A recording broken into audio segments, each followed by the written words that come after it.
Hello everyone, photographer Andredesignz here with a new retouch video. So I actually wanted to do the behind the scenes video first before I actually do a retouch video of this image, but I started to edit the images and I figured that, you know what, if I'm gonna edit the images now and I have time, let me just do a retouch video.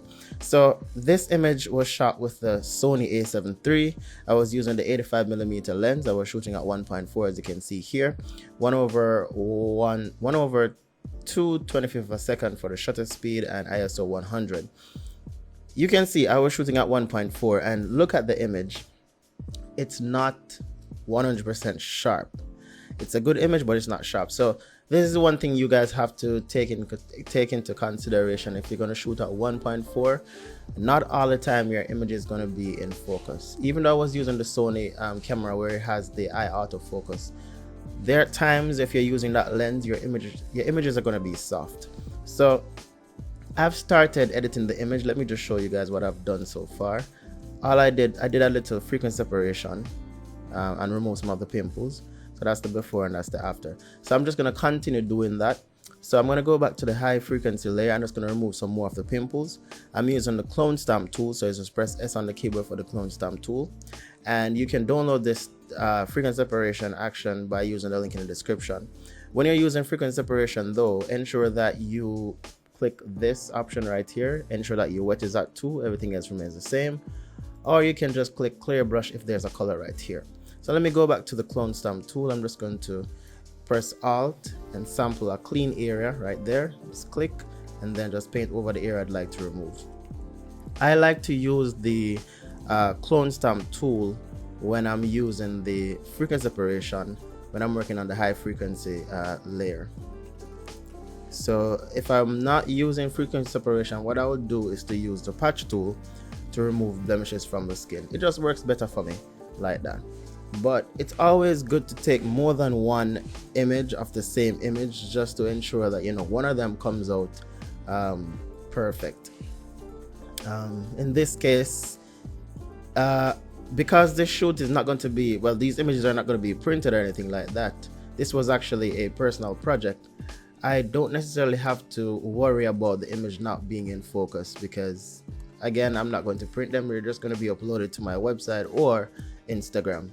So all I'm doing is just sample a clean area and just paint over the veins. Alright, that's all I'm doing. Also guys, make sure that you check the link in the description for my wedding YouTube channel and also for my personal channel. I'll be uploading a new PC build there. So you guys need to subscribe to that channel. Actually, I'm now using the patch tool for some of these because it's faster sometimes. Alright, so I want you guys to just check out those channels and subscribe to them. All right. I don't want this to be a long video. I want to keep my videos at about 15 minutes. I don't want to go 20 minutes at times. I mean, my editing process is straightforward and it shouldn't take a long time, and I have a lot of other videos there that could. Alright, so for this portion, normally if I'm going to do clones, well, if I'm going to do the patch tool using high frequency separation, what I ensure that I do when I click the high layer and remove the blemish, I don't remove the selection. I go down to the low frequency layer and then do it again. So that will remove the blemish from the skin. Alright, so yeah, that's that. Good. So I was shooting natural light as usual. I always shoot natural light. Well, most of my shoots are natural light. So I'm gonna go back down to the low frequency layer and I'm just gonna apply some more frequency separation by using the mixer brush. And if this is your first video that you're seeing and you're not sure what's happening, you can just go back on the page and you can check the playlist and you can find earlier videos from the playlist that will, you know, go in more detail, dumb it down for people who don't really have any idea of what's going on here. So all I'm doing right now is just to brush, using the mixer brush to even out the skin. Alright, so I've just evened out the skin for the hand. Let's look at the before and after for that. So before, after. Good. So I'm just going to come down here and do the same thing for the thigh. So if you notice, I am doing the lighted area, highlighted area, and then I'm doing the dark area separate. I'm not brushing them together because it will not look good if you do that. I'm using the XP pen for the tablet. I'm using it like a mouse though. I'm not using the pressure because that doesn't work for me. All right, good. So that looks good. So what I did was a frequent separation using the mixer brush. Let's look at the before and after. I don't think I need to do this arm, so I'm just gonna leave that out.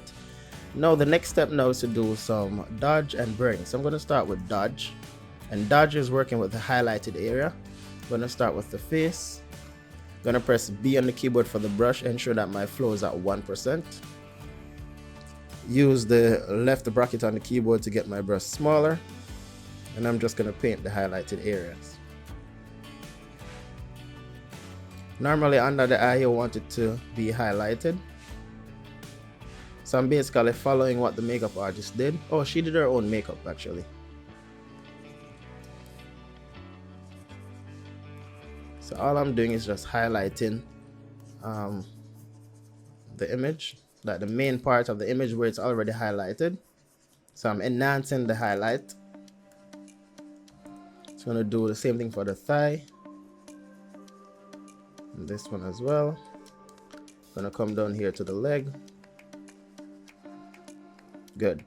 Then I'm going to do the same thing with the burn. So I'm going to go to burn, and then I'm just going to do the dark areas. Not all the time you need to do dodge and burning, but yeah, I always do it. So all I'm doing, I'm just brushing the dark areas, so it's now giving it a dimension. I don't think I need to do the face. Let's look at the before and after. I'm just going to hold on control and select both, and then hold on control and press G. Call this DB, dodge and burn, and then I'm just gonna turn it off. So that's the before, that's the after. So my next step now is to color the image. So I'm gonna press Ctrl Shift Alt E to create a new layer, Ctrl J to create a duplicate of that new layer, and then Ctrl Shift A for camera raw. You can also go up to filter for camera raw as well. I'm gonna press auto as usual. I always press auto, and then I'm gonna bring in the shadows. Well, I'm gonna bring out the shadows some more. Good, just like that. And then I'm gonna play with the dehaze a little bit, but that's about 6. And then I'm gonna go over to the collaboration section, and then the primary color blue, I'm just gonna bring it down just to warm up the image a little bit, like that. I'm going to come back over here to where it says HSL, and then I'm going to go to yellow. I'm going to play with the yellows like that, so it looks rich, and then the green, maybe like that. Good. So you can put the amount that you wish to put. I'm just going to do a before and after by clicking on the Y right here, and then you can see the before and after right there. I think I want to light up the image a little bit more. I'm just going to come here to the radius filter, and then I'm just gonna just put this right here. And the reason why it's so yellow is because the temperature is high, so I'm gonna put on the temperature a little bit, like right there. And then I'm gonna do one more, so I'm just gonna make the selection again right there. Let's bring this down, maybe right there. I'm just gonna bring down the exposure a little bit. It's a bit dark. I'm gonna put one more right here, and yeah, that looks good. All right, so I think I like that. All right, so I'm going to press OK. That's it for the image right there. So that's the before and that's the after. We could still go ahead and brighten up the image a little bit more, but I like this gothic type of look, so I'm not going to do anything else to it. But I'm going to apply some blue in the shadows as usual, and then I'm going to apply my lookup, color lookup, and I'm gonna put this about 19%, and that is it for the image. So if you've noticed, if you've been watching my videos, you notice that every single video I follow the same process. If you want the image to look a certain way, you have to have a process that you follow, and you do that every single time. So each time, even if I don't put a logo on my a watermark on my image and you see it on the internet, you know that's me, because that's the style that I always use. So create your own color style.